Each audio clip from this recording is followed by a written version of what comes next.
हम लोग class 10th में चैप्टर पढ़ रहे थे मनी एंड क्रेडिट इकोनॉमिक्स से, ठीक है। अब जैसे चैप्टर मनी एंड क्रेडिट पे आ जाए, सबसे पहले हम लोग देखें कि मनी है क्या। तो मनी क्या है? It is a medium of exchange. Exchange करने के लिए एक माध्यम है। कौन सा चीज? मनी। पहले के ज़माने में क्या होता था? बार्टर सिस्टम चल रहा था। बार्टर मतलब लेन देन का सिस्टम। अब इस लेन देन वाले सिस्टम में क्या था? अब सपोज करो कि मैं चमाड़ जाति से हूँ और मैं चप्पल बनाता हूँ या जूता, और ये किसान है, तो ये मुझे अनाज देगा, बदले में ऐसे क्या कर दूंगा? चप्पल या जूता जो भी है वो दे दूंगा। ठीक इसी तरीके से और भी सिस्टम था। कोई नाई है, कोई कुछ है, सबका यही हिसाब, ठीक है। इस पे नहीं, आगे आगे, इस पे नहीं, नेक्स्ट।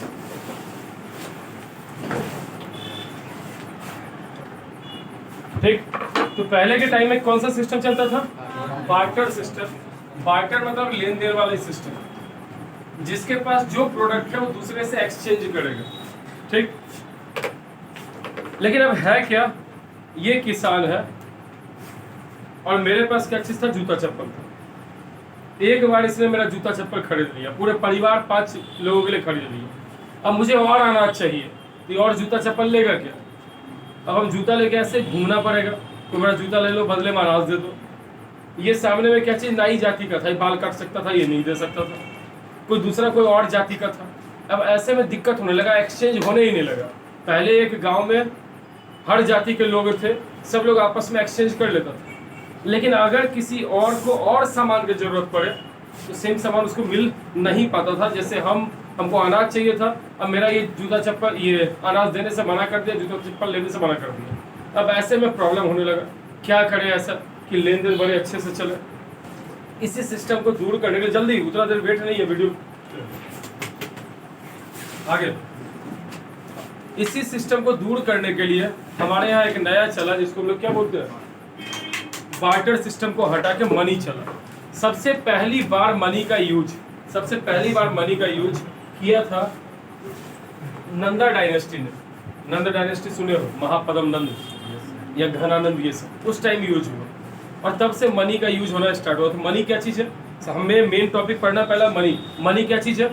Medium of exchange. कोई भी लेन देन करने के लिए जो चीज यूज करते हैं उसको हम लोग क्या बोल देते हैं? मनी। चाहे अब मनी का form, different variety of money का फॉर्म है। जैसे क्वाइंस हो सकता है, नोट हो सकता है, डिमांड ड्राफ्ट हो सकता है, फिक्स डिपॉजिट हो सकता है, एसेट हो सकता है। एसेट मतलब संपत्ति हो सकता है। बैंक से लोन लेते हो तो तुम्हारी जमीन के पेपर पे भी तुमको क्या करता है? लोन दे देता है। तो वहाँ पे क्या चीज है? संपत्ति का जरूरत है। तो ये हमने देखा मनी के लिए। अब सामने बुक में आप देखिए 2-3 कार्टून है। I will give you shoes for your wheat. वही है, वो चमार जाति का कॉबलर है। वो बोल रहा है कि मुझे गेहूं चाहिए और मैं आपको जूता दूंगा। सामने वो किसान बैठा है, वो बोल रहा है I don't need shoes, I need cloth. मुझे कपड़े चाहिए। और इधर कुम्हार बैठा है, बोल रहा है I want shoes but I don't have wheat. अब बताओ, तीनों का डिमांड अलग अलग है। तीनों का डिमांड एक दूसरे से पूरा नहीं हो रहा है, ठीक है। तीनों का डिमांड एक दूसरे से पूरा नहीं हो रहा है, लेकिन तीनों के पास मटेरियल है। ये पहले का सिस्टम है बार्टर। क्या अच्छी प्रथा है? ये अच्छे से नहीं चल रहा है। इसी को दूर करने के लिए क्या चीज आया? मनी आया। मनी के लेने से अब हम लोग अपना सामान बेचेंगे, मेरे पास पैसा आ गया, पैसा से हम कोई भी चीज खरीद सकते हैं, कर सकते हैं ना। हर चीज अवेलेबल था, तभी मनी का आया। तो मनी क्या चीज था? Simply it is a medium of exchange.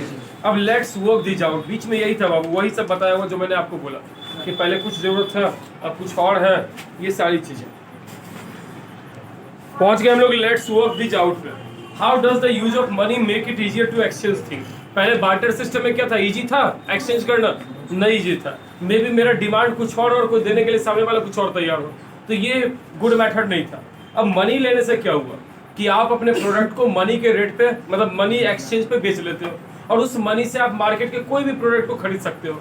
तो ऐसे में मनी सबसे इजीएस्ट मोड ऑफ एक्सचेंज है या नहीं है?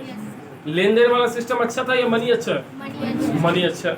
सेकंड में, can you think of some example और गुड्स और सर्विसेज बीइंग एक्सचेंज और wages being paid through barter? Barter system, लेन देन वाला प्रथा। कुछ एग्जांपल सोच के देखो। आज भी हमारे यहाँ चलता है, मम्मी लोग पैर कलर करवाती है, रंगवाती है नाई की पत्नी नाउन से। इंग्लिश वाला नाउन नहीं, हिंदी वाला, ठीक है। बदले में क्या करती? सीधा देती है, आटा वगैरह, आटा चावल ये सब देती है जी।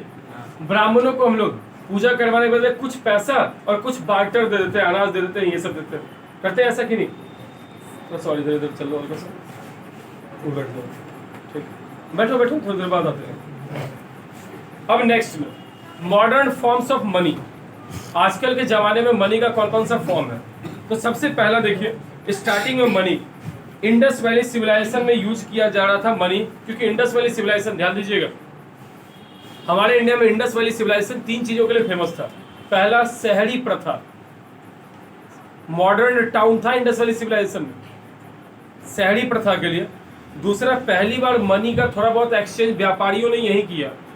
और तीसरा, ये इस टाइम में मॉडर्नाइजेशन के साथ साथ जो मालिक थे या किंग थे वो कौन थे? व्यापारी थे। तो सबसे ज्यादा व्यापार हमारे यहाँ कौन से जमाने में बढ़ा? इंडस वैली सिविलाइजेशन या हड़प्पा सिविलाइजेशन जो तुम बोलते हो, हड़प्पन सिविलाइजेशन। इसलिए मनी का पहला यूज वहीं हुआ। लेकिन मनी का सबसे ज्यादा यूज विस्तृत बड़े पैमाने पे कब हुआ? महापद्म नंद, जब नंदा डायनेस्टी था हमारे भारत में तब, ठीक है। वही स्टैंडिंग आर्मी रखा था, सबसे पहला सेना वही रखा था, पैदल घुड़सवार सबका। बाकी लोग क्या करता था? सेना नहीं रखता था परमानेंट वाला। बाकी लोगों के टाइम में था कोई लुहार है, कोई सुनार है, कोई चमार है, कुछ अपना अपना काम कर रहा है। जब लड़ाई का टाइम आया तो सबको बुला लिया, चलो लड़ने के लिए, और वही सब सेना का काम करता था। पार्ट टाइम कुछ और, मेन टाइम में कुछ और। जबकि महापद्म नंद वो पहला राजा था जिसने पेमेंट करना स्टार्ट किया सारे सैनिकों को कैश में। और कैश कहाँ से लाता था? नया एरिया जीता, उसका आधा पैसा राजा रख लेगा, आधा पैसा सैनिकों में बांट देगा। वही था, उसको बूटी बोलते थे, BOOTY, बूटी। बूटी मतलब क्या था? लूट का पैसा, ऐसे देता था। तो सबसे पहला अर्ली पंच्ड बाग कॉइन 2500 साल पहले का देख लो हमारे इंडिया का। फिर गुप्ता कॉइन, गुप्त वंश ने भी चलाया। गुप्ता कॉइन सबसे फेमस था। गुप्त वंश से चलाया था दिनार। और ये दिनार हम लोग क्या यूज करेंगे? अरब वाला आज तक यूज कर रहा है। अरब का करेंसी क्या चीज है? दिनार, अरबियन दिनार, कुवैतियन दिनार। दुनिया का सबसे महंगा करेंसी भी यही है, बहरीन का दिनार। एक दिनार का वैल्यू उसका 232 रुपये है भारत में, 232, 232 से 250 तक वैरी करता है। फिर तुगलक के टाइम में, गोल्ड मोहर अकबर के जमाने में, और मॉडर्न कॉइन आज का क्या? तो कॉइन देखिए आप बदलते जा रहा है। मॉडर्न फॉर्म्स ऑफ मनी में हमें पढ़ना कि मनी का कौन फॉर्म, एक क्वेश्चन यहाँ से आता है इसके, इसलिए इसका लाइन बाय लाइन पढ़ेंगे। We have seen that money is something that can act as a medium of exchange. Money से हम लोग क्या कर सकते हैं? एक्सचेंज कर सकते हैं, लेन देन कर सकते हैं। Before the introduction of coins a variety of object was used as money. Coin के आने के पहले, सिक्कों के आने के पहले बहुत सारा चीज था जो मनी के तौर पे यूज होता था। For example, since the very early age Indians used grain and cattle as money. लोग पहले क्या करते थे? अनाज और साथ में मवेशी, अनाज और मवेशी। बेटी का शादी करेगा, एक गाय दान में दे दिया, वही पैसा हो गया सब। और वैदिक सिस्टम में गाय ही सब कुछ थी। गाय के लिए लड़ाई लड़ता था, उसको गविष्ठी बोलते थे। गाय से बना हुआ जो प्रोडक्ट था उसी को खाता था। गाय के चारा के लिए लड़ाई लड़ता था, कौन सा एरिया नया होगा। तो वैदिक सिस्टम में जो मेन एनिमल था वो कौन सी थी? काव। हमारे यहाँ आज 50 साल पहले थोड़ा चले जाओ, तब देखो लोग यही बोलेगा कि काव बहुत इंपॉर्टेंट थे। काव बहुत ज्यादा इंपॉर्टेंट थे। लोग शादी वगैरह में भी क्या करता था? दहेज में काव देता था। जिसके घर में जितना ज्यादा बैल उतना ज्यादा अमीर समझा जाता था। लड़कों का शादी नंबर ऑफ बैल काउंट करके किया जाता था। रियलिटी है, हंसी मजाक क्या बात नहीं।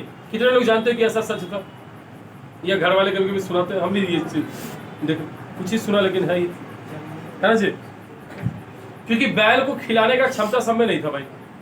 60 मन, लगभग 24 क्विंटल अनाज साल भर में वो खाता था, भूसा के अलावा। और काम सिर्फ 2 ही, वो भी क्या चीज? खेत जोतना, दिन भर में 2 से 2.5 बीघा जोतना। और बाकी टाइम जब वापस आया तो उसके पैर में लोग तेल वेल लेके मालिश करता था बैल का। रियलिटी है, ताकि अगले दिन फिर वर्क करेगा। हम लोग के घर में बैल था। एक अंकल थे जो टीचर बने बाद में बिहार सरकार के, उनका ड्यूटी यही था शाम में साढ़े बैल के पैर में मालिश करना, और बाकी लोग काम करवाने के लिए लेके जाता था। खेती से जुड़े थे तो यही था। For example, since the very early age Indians use grain cattle को मनी के तौर पे यूज करते थे। बाद में यूज हुआ किसका? गोल्ड का। सबसे पहले लोगों ने इस्तेमाल करना शुरू किया। ऐसे तो पहला मेटल जो हमने यूज किया वो कॉपर था, और पहला एलॉय जो हमने यूज किया वो क्या चीज था? ब्रॉन्ज था। पहला मेटल कॉपर, इंसानों जो पहला मेटल यूज किया वो कॉपर, और पहला एलॉय कौन सा? ब्रॉन्ज, मतलब जिसको तुम कांसा बोलते हो, कॉपर प्लस स्टील।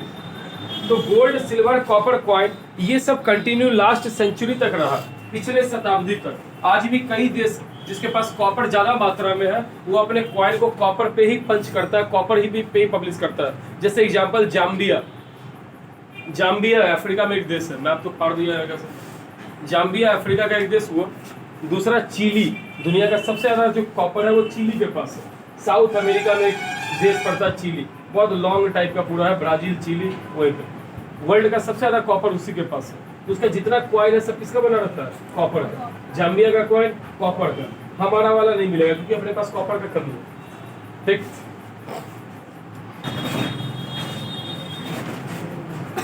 करेंसी देखें, मॉडर्न फॉर्म ऑफ करेंसी या मनी इंक्लूड पेपर नोट और कॉइन, दोनों ही है। पेपर नोट, इसको बनाने में ज्यादा पैसा नहीं लगता है, कॉइन को बनाने में ज्यादा पैसा लगता है। 1 रुपए वाले सिक्के को बनाने में 1 रुपया 20 पैसा लगता है, बट फिर भी सरकार उसको चलाता है कॉइन्स को। जो लोअर फॉर्म होता है करेंसी का उसको कॉइन के रूप में ही चलाता है गवर्नमेंट। उसका रीजन है उसको लोग वैल्यू कम है तो सही तरीके से रखेगा नहीं। 1 रुपए का नोट चला दे सरकार, इंसान उसको मोड़ मोड़ के बीड़ी जैसा पीते रहेगा, बट कान खुजलाएगा, ये करेगा, उसका इज्जत रिस्पेक्ट नहीं करेगा। इसलिए उसको किस फॉर्म में डाला गया? कॉइन के फॉर्म में, मेटल के फॉर्म में, ताकि ठोस रहे बेचारा, रफ यूज भी हो तो बेकार ना हो जाए। करता है गवर्नमेंट 1, 2, 5, 10, 20, ये सब क्या चीज? लोअर लेवल है मनी का, इसलिए इसका वैल्यू क्या रखा गया? हमेशा इसका वैल्यू कम है चूंकि, इसीलिए इसको मेटल में डाला गया। अब 500 का हो, 2000 का हो, ये सब नोट हायर वैल्यू है, इंसान अच्छे से चपोत चपात के डाल के रखता है आयरन जैसा करके। तो ऐसे में ये चला, किस चीज का? पेपर का भी चला। इसका वैल्यू ज्यादा है इसलिए लोग इसको खुद संभाल के रख लेगा। जिसके पास एकाध हो उसको तो सुबह शाम देखता है जगह पे है कि नहीं। ठीक है, तो मॉडर्न फॉर्म मनी का क्या चीज? पेपर नोट भी है, कॉइन भी है। Unlike the things that were used as money earlier, modern currency is not made of precious metal such as gold, silver और copper। आजकल का करेंसी ये precious metal का नहीं बना है, ना गोल्ड का, ना सिल्वर का, ना कॉपर का। And unlike grain and cattle, they are neither of everyday use, daily इस्तेमाल में भी नहीं है। मॉडर्न करेंसी बहुत धड़ल्ले से चल रहा है जबकि उसका प्रॉपर यूज भी नहीं है। सिक्का से क्या यूज करते हैं? तांबा का सिक्का रहता तो दही भी जमा सकते थे। सबसे पहली बार दही तांबा के सिक्का से ही जमाया गया था। इसलिए कई बार अगर तुम मंदिर में चरणामृत लेते होगे तो फटा दूध जैसा मिलता होगा। रीजन है वो तांबा का बना हुआ बर्तन था और वो चम्मच भी तांबा का रहता है। उसमें रखने के बाद वो दूध क्या होता है? केमिकल रिएक्शन की वजह से फट जाता है और आपको वो जो मिलता है चरणामृत तो फटा हुआ लगता है, बट फिर भी तुलसी पत्ता डाला रहता है तो सोना ही लगता है बेचारा। 2-3 बार दे दे पंडित जी तो भी ठीक लगता है, क्या म्हणा? Then why is it accepted as a medium of exchange? फिर मनी को हम एक्सेप्ट क्यों करते हैं? It is accepted as a medium of exchange because the currency is authorized by government of country। देश में अब देखिए जो भी करेंसी हमारा या कॉइन है उस पर लिखा रहता है, मैं धारक को 10 रुपए अदा करने का वचन देता हूँ, और नीचे आरबीआई गवर्नर का क्या चीज? साइन। लेकिन 1 रुपए के सिक्के पे फाइनेंस मिनिस्ट्री के सेक्रेटरी का साइन रहता है। ध्यान दीजिएगा, हमारे भारत में रिजर्व बैंक ऑफ इंडिया है, आरबीआई। ये अप्रैल 1 अप्रैल 1935 को खुला था और 1949 में नेशनलाइज हुआ। नेशनलाइज मतलब सरकारी हुआ। ठीक है, 1 अप्रैल 1935 को खुला था ये रिजर्व बैंक ऑफ इंडिया और 1949 में क्या हुआ? ये सरकारी हुआ। नहीं चलेगा, बंद कर दो। ठीक है, ये 1949 में सरकारी हुआ। ये भारत का एक ऐसा बैंक है जिसको बैंकों का बैंक बोलते हैं। इसका 4 काम है। सबसे पहला, बैंकर्स बैंक। कोई दूसरा बैंक क्या रेट ऑफ इंटरेस्ट रखेगा, किस रेट पे कस्टमर को देगा, ये सब काम डिसाइड करना है किसका? आरबीआई का। आरबीआई सारे बैंकों का मॉनिटर है। पीएनबी किस रेट पे देगा लोगों को लोन, एसबीआई किस रेट पे देगा, bank of India, bank of Baroda, ICICI bank, HDFC bank, Bharat के अंदर जो भी बैंक है सारे बैंकों का मॉनिटर कौन है? Reserve bank of India. इसका काम है सबको देखते रहना, कौन किस रेट पे दे रहा है, लोगों से बेईमानी जबरदस्ती नहीं कर रहा है, क्या रेट होगा ये सब।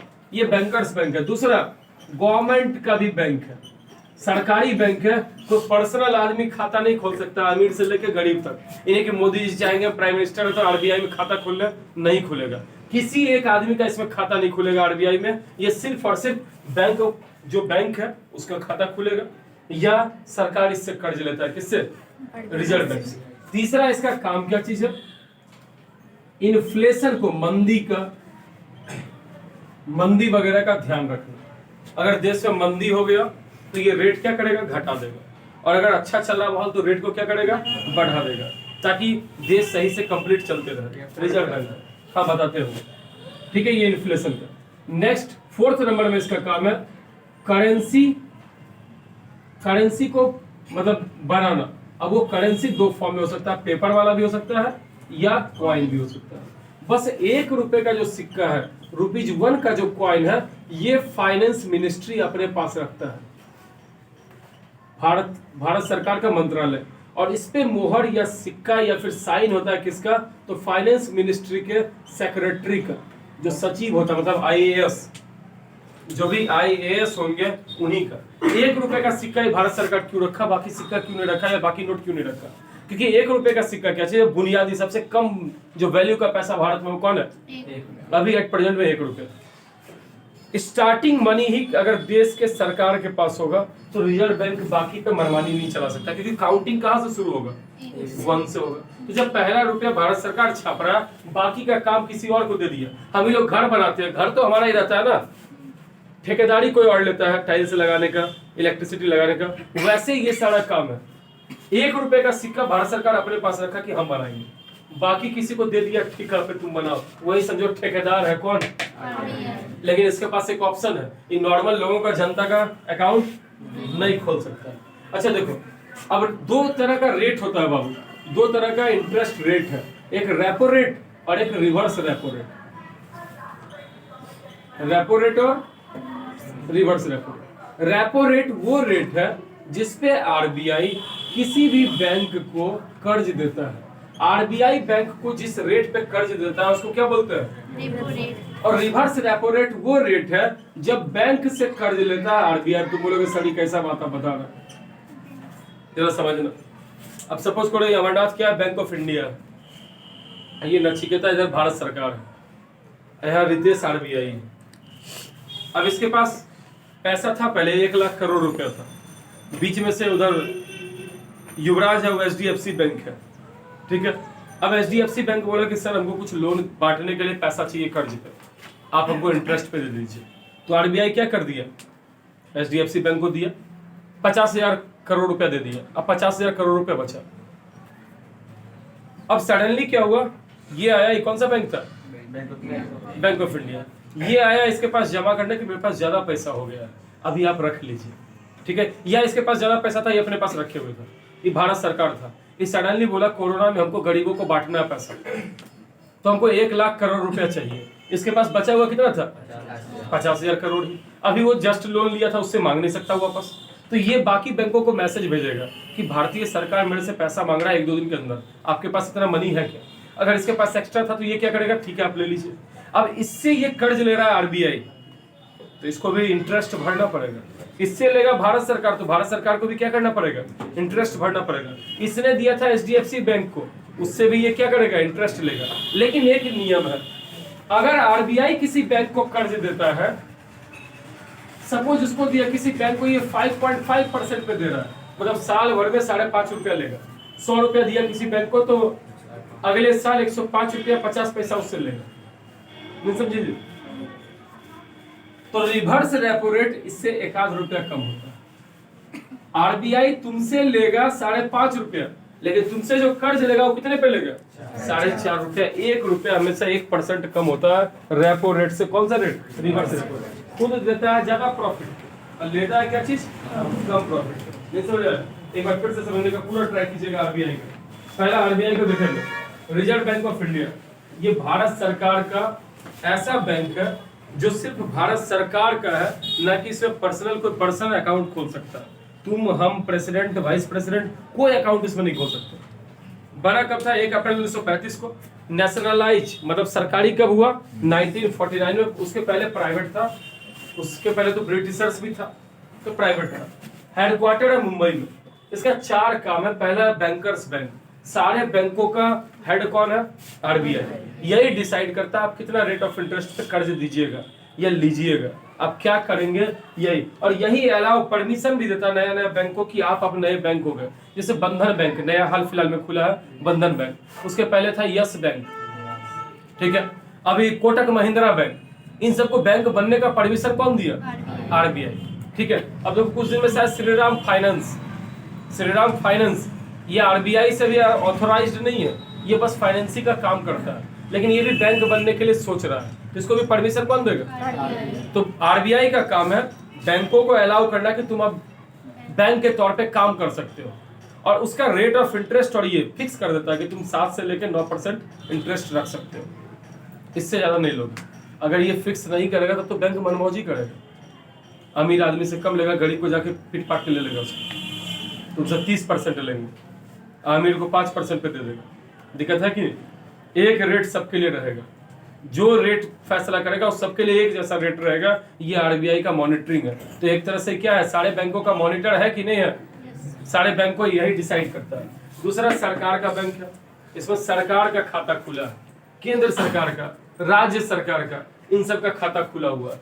इन लोगों को कर्ज भी चाहिए गवर्नमेंट को, तो किससे लेता है? आरबीआई से। तीसरा इन्फ्लेशन, मंदी, अच्छाई, इन सबको कंट्रोल कौन करता है? आरबीआई। यही सलाह देता है किसको? फाइनेंस मिनिस्ट्री को। आप ऐसा करेंगे तो देश में बदहाली नहीं आएगा, अच्छा करेंगे तो ये होगा। साथ में एक करेंसी छापता है, चाहे वो पेपर के फॉर्म में हो या फिर कॉइन के फॉर्म में हो, कौन करेगा? आरबीआई। लेकिन 1 रुपए का सिक्का कौन छापता है? Finance ministry. और उस पर साइन किसका रहता है? फाइनेंस मिनिस्ट्री के सेक्रेटरी, सचिव का। सचिव कोई और आदमी नहीं, जो आईएएस आईपीएस होते हैं, यही लास्ट में क्या बनते हैं? सचिव बनते हैं, हेड बनते हैं, आईएएस वगैरह। इसीलिए बोला जाता है कि देश को असली में चलाता कौन है? आईएएस आईपीएस चलाता है, यूपीएससी बीपीएससी वाला पर्सन चलाता है, या जो भी पब्लिक सर्विस कमीशन होगा। नेता सब तो आज आया कल गया, वो लोग तो एक बार एग्जाम देगा, 25 साल की उम्र में तो 65 में 60 में जाकर रिटायर करेगा। 30-35 साल देश को चलाएगा कौन? आईएएस आईपीएस, यही सब चलाएगा। इसलिए अगर आप मूवी वगैरह भी देखिए, अगर आपने परमाणु फिल्म देखा हो जॉन अब्राहम वाला, उसमें खुद क्या था? अश्वत्थ रैना एक आईएएस ऑफिसर था, इंजीनियरिंग करके, वो खुद एक आईएएस ऑफिसर था। भारत सरकार में उसको रिसर्च टीम से वर्क मिला और वो काम करना स्टार्ट किया। और वो क्या किया? तो हमारे भारत के लिए बॉम्ब बनाया। कौन सा बॉम्ब? हाइड्रोजन बॉम्ब बनवाया 2-4 के मदद से, ठीक है। तो ये फ्री रहता है, छोड़ो नहीं मानी गई। तो 1 रुपए का। अब हम बताएं कि 2 तरह का रेट होता है, एक रेपो रेट और दूसरा रेपो रेट। वो रेट है जिसपे आरबीआई किसी दूसरे बैंक को कर्ज देता है, वो रेपो रेट। और रिवर्स रेपो रेट मतलब बैंक से कर्ज लेगा कौन? Repo rate, reverse repo rate, दोनों का सेम रेट होता है कि अंतर होता है? रेपो रेट से हमेशा कम होता है। कौन सा? जितना भी लगभग 1% का कमी रहता है रिवर्स रेपो रेट, ठीक है। ये उसमें चेंजिंग रहता है। तो आरबीआई का इतना सारा वर्क था। तो हमारे देश में पैसा छापने का मेन काम कौन? 4-5 जगह है मध्य प्रदेश में, होशंगाबाद, फिर हैदराबाद, कैलकाटा, नासिक, इन जगहों पे नोट प्रिंटिंग प्रेस, इन सब का मशीन है, वहीं पे जाके ये पैसा छपता है। नोट के लिए पेपर हमारे देश में अब रूस से आता है। पहले क्या था? इंग्लैंड से हमारे देश में पेपर आता था, और पाकिस्तान का भी पेपर आता था। कहाँ से? इंग्लैंड से। सेम पेपर था, इसलिए वो डुप्लीकेट नोट छाप के चला देता था, ठीक है। अब हमारा देश खरीदने लगा कहाँ से? रूस से, रसा से पेपर खरीदने लगा। और पेपर सिर्फ नहीं रहता, वो उसमें कपड़ा वगैरह सब रहता है। जो नोट हम लोग यूज करते हैं उसमें कॉटन, पेपर सबको मिक्सअप करके बनाया जाता है। अब हम लोग खरीदते हैं रूस से, और अभी भी पाकिस्तान खरीदता है किससे? इंग्लैंड से। इसलिए नए वाले नोट में डुप्लीकेसी थोड़ा कम है। ऐसा नहीं कि 100% सही है, डुप्लीकेसी हो गया कर। कुछ दुकान वाला दे दो 75 बार लगता है, 16 साइन मिला देता है भाषा, क्या क्या है उसमें, ठीक। तो मॉडर्न फॉर्म्स में चलिए, ठीक। देखिए रितेश के कहने से दूसरे देश से कर्ज क्यों लेते हैं? पैसा भी एक लिमिट में छाप सकते हैं। जितना आपके देश में रिसोर्स है उतना ही पैसा आप छाप सकते हैं। अंधाधुंध नहीं, वरना वो पेपर के भाव में भी नहीं बिकेगा। याद कर लो जर्मन रिवॉल्यूशन, आदमी एक घोड़ा गाड़ी पूरा पैसा लेके जाता था तो उसको ब्रेड का एक टुकड़ा मिलता था, क्योंकि उस देश में रिसोर्स कम था और पैसा खूब छाप दिया। हमारे देश का वैल्यू एवरेज है, बहरीन, कुवैत, अरबिया का वैल्यू बहुत हाई है।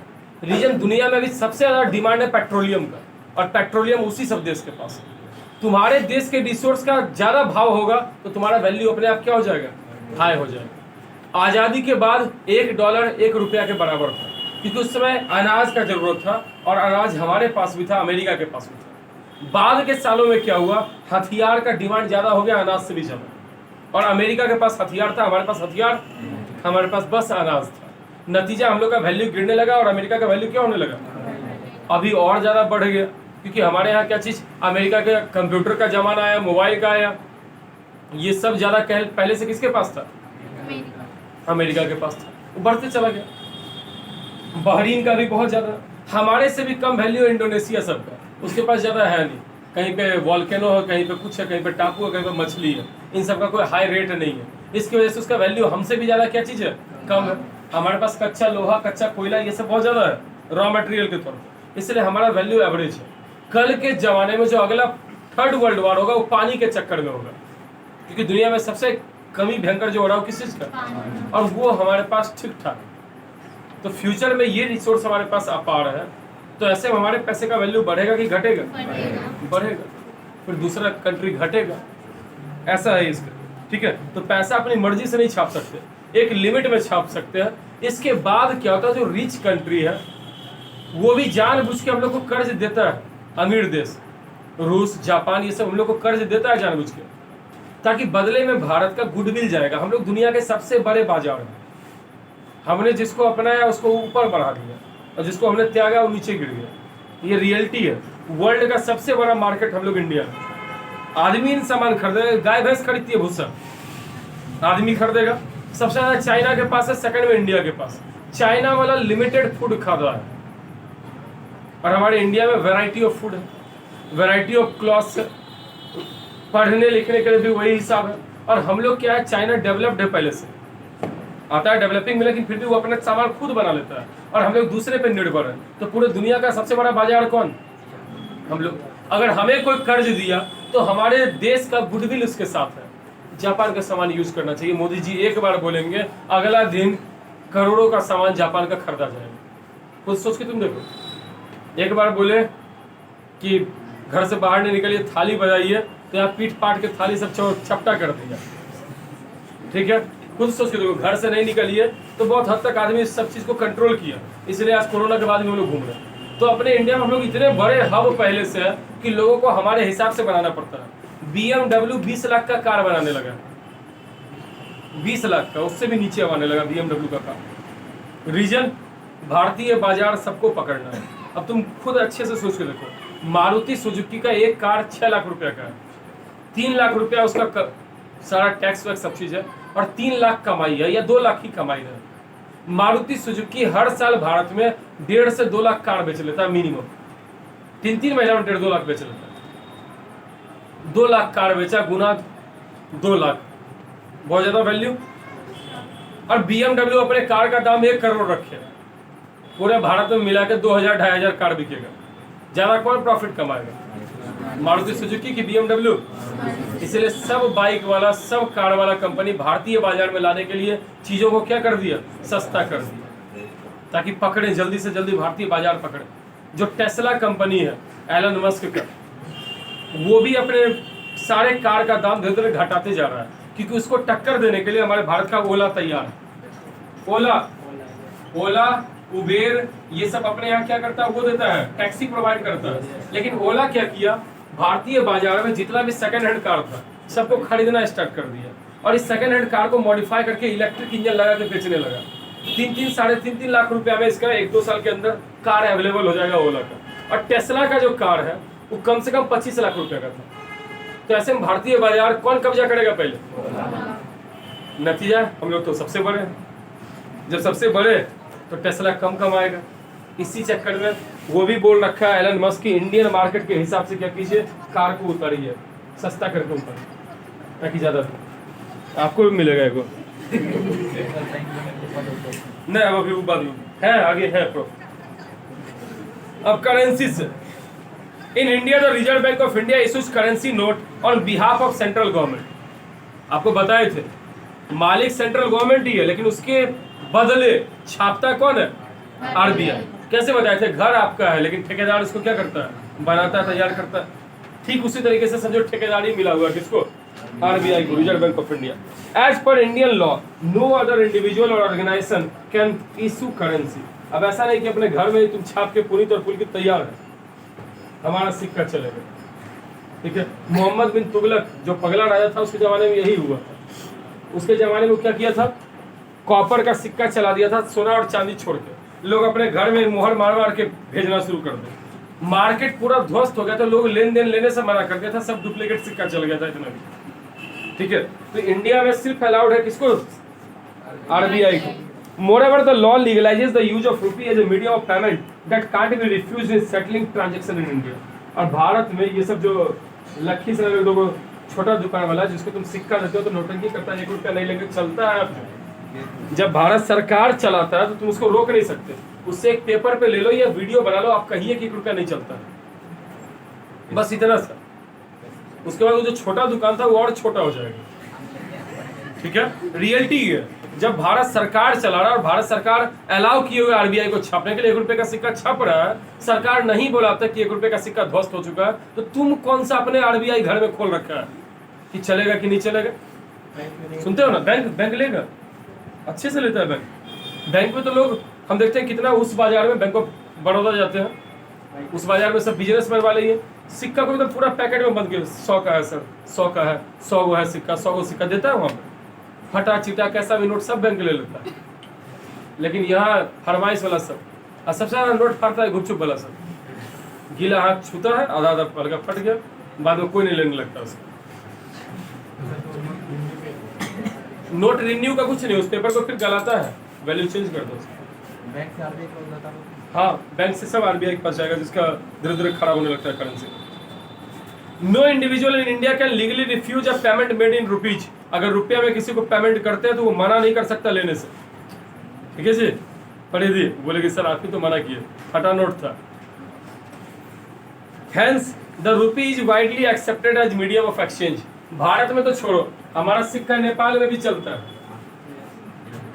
भारत से तुम इंडियन करेंसी लेके चल जाओ, नेपाल का होटल वोटल सब लेगा, उसका खर्चा हम ही लोगों से चलता है। बस बीच बीच में कभी कभी सीआर जैसा हुआ करने लगता है।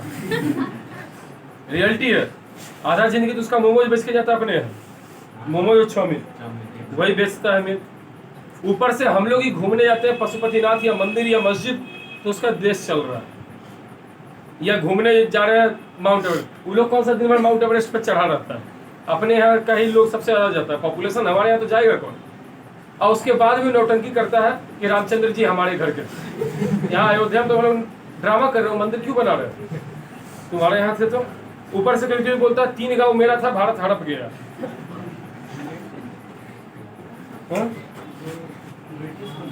ब्रिटिश तब बेच के गया था इधर से सब। Deposit with bank, the other form in which people hold money, वो क्या होता है? Deposit with bank. आपको पता होगा लोग ड्राफ्ट भी देते हैं।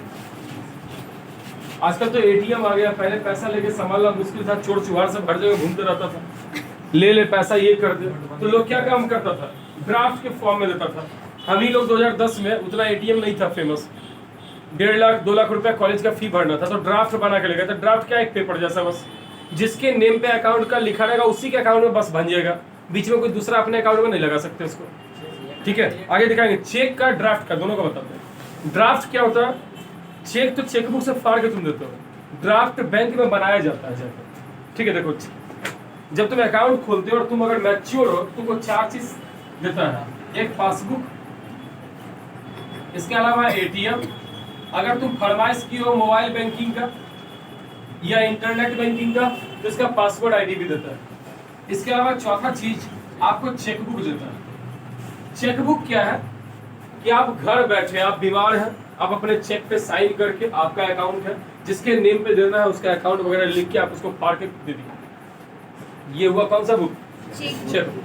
वो आदमी बाद में इसको जाके अपने अकाउंट में लगा के भंजा लेगा, पैसा उसके आपके अकाउंट से कट के किसके अकाउंट में चल गया? उसके अकाउंट में चल गया। ये चेकबुक। दूसरा होता है ड्राफ्ट। अब हम छोटे थे, 17 साल एज था, मेरे पास अकाउंट नहीं था, कोई भी बैंक अकाउंट नहीं था, और हमको कॉलेज के लिए बनाना था, अपने नेम से बनाना था। तो हम क्या काम किए? पैसा लेके कहाँ गए? बैंक गए, बैंक को पैसा दिए कि 1.5 लाख रुपए का मेरे कॉलेज के नेम पे आप बना दीजिए। इसको बोलते हैं डिमांड ड्राफ्ट। आप जितना का डिमांड करते हो क्या करता है, उतने का एक ड्राफ्ट बना दिया। अब ये पैसा मेरा भी अकाउंट उस पर लिखाता है, बैंक का भी अकाउंट लिखाता है। या तो ये पैसा जाएगा उस कॉलेज वाले के नेम पे, उसमें भी लिखा जाएगा कि ये आदमी आपको पैसा पे किया है। और अगर कॉलेज वाले के नेम पे नहीं गया तो पैसा सीधे किसके अकाउंट में आएगा, मेरे अकाउंट में आएगा। बीच में कोई बंदा उसको चुरा के अपने में यूज नहीं कर सकता। इसलिए सेफ है कि नहीं है। अगर छूट भी गया तो मात्र एक पेपर है, और क्या है। अगर छूट भी गया, गिर गया, कोई चुरा लिया, कुछ कर सकता है उसके साथ क्या, कुछ नहीं कर सकता। या तो जिसके नेम पे बना उसके में जाएगा या फिर मेरे में आएगा। बीच में तो उसको फाड़ के 20 बार कर लो, कोई यूज नहीं है। अगर फट गया तब तो मेरे से पैसा कटेगा ही नहीं, कटेगा। इसको बोलते हैं डिमांड ड्राफ्ट। समझ में आया? चेकबुक अलग, डिमांड ड्राफ्ट अलग। अब आगे देखें। At a point of time, people need only some currency for their day-to-day life. Daily use के लिए कम पैसा चाहिए कि बहुत पैसा चाहिए? कम पैसा। For instance, workers who receive their salary at the end of each month have extra cash at the beginning of month. मेरे पास ही पैसा खूब होता है शुरुआती महीने, लास्ट आते आते तक हो जाता है खरग ना गिरधारी ना लोटा ना पानी, भरपूर कमी हो जाता है पैसे। ठीक है। What do people do with this extra cash? लोग क्या करते हैं इस एक्स्ट्रा कैश का? बैंक में जब एक्स्ट्रा आता है तो जमा कर देते हैं, और जब जरूरत होती है क्या कर लेते हैं, उसको निकाल देते हैं। They deposit it with the bank by opening a bank account in their name. Bank accept the deposit and also pay an interest rate on the deposit. अब बैंक क्या करता है, कुछ इंटरेस्ट आपको देता है जमा किए हुए पैसे, लेकिन ये इंटरेस्ट रेट बहुत कम होता है बेटा। इसको ये इंटरेस्ट रेट बहुत कम होता है। जैसे सपोज करो हम 1 लाख रुपए जाके बैंक में जमा करें, बैंक उस पे हमको रेट क्या देगा बाबू, 4.5 से 5.5 सालाना। बैंक का जो भी चलता है सालाना। अगर हम 1 लाख रुपया जमा किए तो बैंक हमको उस पे रेट दे रहा है 4.5, 5.5, 5% बहुत हो गया। मतलब अगले साल हम निकालेंगे बैंक से तो ये मेरे 1,05,000 रुपया देगा बस। और अगर हम बैंक से कर्ज लेते हैं 1 लाख रुपया,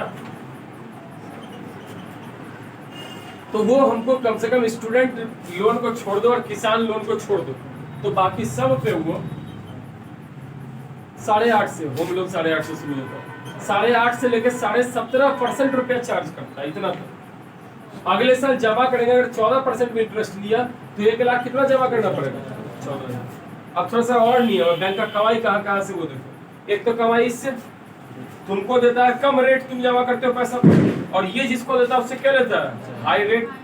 दूसरा, अगर मान के चलो कि अंशिका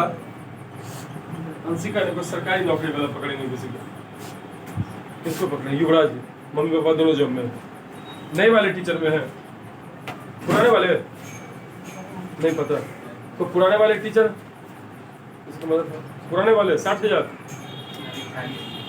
नहीं 5 से पहले तभी 40, पुराने वाले 60,000। अब तो पेंशन भी होगा, ठीक है। अब देखिए, अब खुशी के फादर क्या चीज है, सैलरी अभी 60,000। कब रिटायर करेंगे खुशी? नहीं, सबको पता होता, सबका एज पता होता कितना साल है।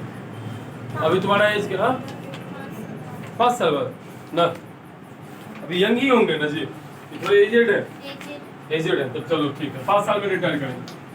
60,000 वाला जब तक 7वां वेतन बिहार सरकार भी लगा देगा, तो लगभग 60 से 80,000 उनका सैलरी हो गया। 80,000 अगर सैलरी है तो 50 लाख रुपया उनको रिटायरमेंट मिलेगा।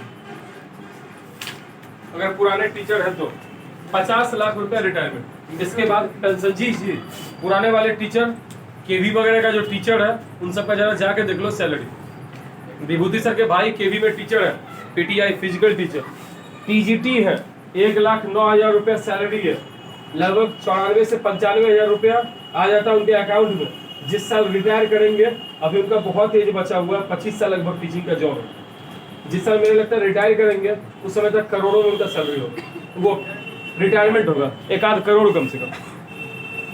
ओरिजिनल गवर्नमेंट वाले का जाके देखो, फिर पता चल गया। बिहार सरकार तो टीचर बना दिया, हुकूक पे रखा है सब, ना अच्छे से पैसा लेता है, 3 महीने में एक बार देता है, करता है जी दिक्कत। अलग कष्ट है। अब देखिए 50 लाख रुपया खुशी के पापा को क्या मिला, रिटायरमेंट पेंशन अलग। अब खुशी के फादर क्या किए, इस 50 लाख को फिक्स डिपॉजिट कर दिए। फिक्स डिपॉजिट मतलब होता है एक टर्म, बुजुर्ग लोगों को जैसे 7 साल में पैसा डबल, हेरा फेरी वाला डबल नहीं, ओरिजिनल डबल है, ठीक है। 7 साल में पैसा क्या चीज, 5 साल में बहुत कम देगा, मतलब एकदम बुजुर्ग जो 80 के ऊपर होंगे उनको और देता होगा 5 साल जी, या 6 साल, बुजुर्ग लोगों को 6 से 7 साल देता है। हम तुम जाके जमा करेंगे 8 से 9 साल देता है। हाँ तो फिक्स डिपॉजिट में भी रेट अलग अलग है। मेरी मदर का जमा किया कुछ पैसा 8 साल में बोला है डबल करेगा, अभी 60 नहीं पूरा इसीलिए, और जिसका 60 से ऊपर रहेगा उनका क्या रहेगा 7, 6 ऐसे देगा। आर्मी वालों को सबसे ज्यादा बेनिफिट देता है, आर्मी, नेवी, एयरफोर्स, डिफेंस वालों को 7 साल में पैसा डबल। ये जमा किए अंकल, जमा किए 2027 में, तो 7 साल बाद मतलब कब, अब 2034 के अगस्त में इनका मैच्योर पीरियड हो रहा था, लेकिन बीच में देखे कि खुशी मेडिकल करने के लिए रूस चली गई, वहां लड़ाई फिर छिड़ गया, ठीक है। पुतिन अपने आखिरी सांस में था, उसमें तो पुतिन ही राष्ट्रपति रहने वाला है उसका, फिर लड़ाई छिड़ गया। तो ऐसे में क्या हुआ कि अत्यधिक पैसा लग रहा था इसको वापस लाने के लिए खुशी, उनको लगा अब क्या करें, पैसा तोड़ना ही पड़ेगा, और वो अगस्त के पहले जुलाई में तोड़ दिएगा तो उनको सिर्फ 50 का 50 लाख ही मिलेगा, 1% इंटरेस्ट नहीं मिलेगा। 50 का सिर्फ कितना, 50 ही लाख। अगर यही अगस्त में कर लेंगे तो डबल हो जाएगा, लेकिन बीच में अगर नहीं, 1 महीना का 1 दिन कम रहा तो नहीं देगा बैंक, आपको पूरा का पूरा मैच्योर पीरियड के बाद ही देगा, 1 महीना ज्यादा हो गया लॉस। अच्छा और देखिए 1 लाख रुपया जमा किए, 1 लाख रुपया जमा किए, 1 नवंबर को जमा किए, और अब 30 नवंबर को अगर निकाल ले तो 1 लाख का 1 ही लाख देगा। लेकिन अगर बैंक से हम लोन ले, 1 नवंबर को लोन लिए और 1 नवंबर को ही आधा टाइम के बाद बोले जमा ले लीजिए, तब भी मेरे से 1 महीना का काट लेगा, ठीक है। ये उसका फिक्स पीरियड है। आप मैच्योर पीरियड पूरा कीजिए, लेकिन आपका मैच्योर पीरियड शुरू हो गया लेते ही कुछ घंटा में वापस जाके जमा करोगे तो पैसा ले लेगा महीने का पूरा इंटरेस्ट। लेट से लेगा तो उस दिन नहीं करो, अगला दिन जाके जमा करोगे तब ले लेगा। इसी सबसे मेन उसका कमाई है बैंक का, इससे आपको देता है कम रेट, आपसे लेता है ज्यादा रेट। अगर मैच्योर पीरियड पूरा नहीं हुआ तो आपका पैसा क्या हुआ, जितना था वही लौटा। और इस बीच में अगर वो 6 साल 11 महीना के लिए किसी को दिया होगा तो उससे डबल ट्रिपल वसूल लेगा कि नहीं। कौन, कोई नहीं, उसके फैमिली नॉमिनी का नाम रहता है, हाँ नॉमिनी का नाम है, जिनका नाम होगा, खुशी का हुआ, मेरा हुआ, या मेरे पेरेंट्स जमा किए वो डेथ कर गए तो मेरे नेम पे आएगा, मेरी मदर के नेम पे हुआ तो उसके नेम पे आएगा, मदर फादर दोनों चले गए तो किसके नेम पे आएगा, जो बच्चा है उसके नेम पे आएगा। ऐसा जाता है, बैंक से पैसा बर्बाद नहीं होता।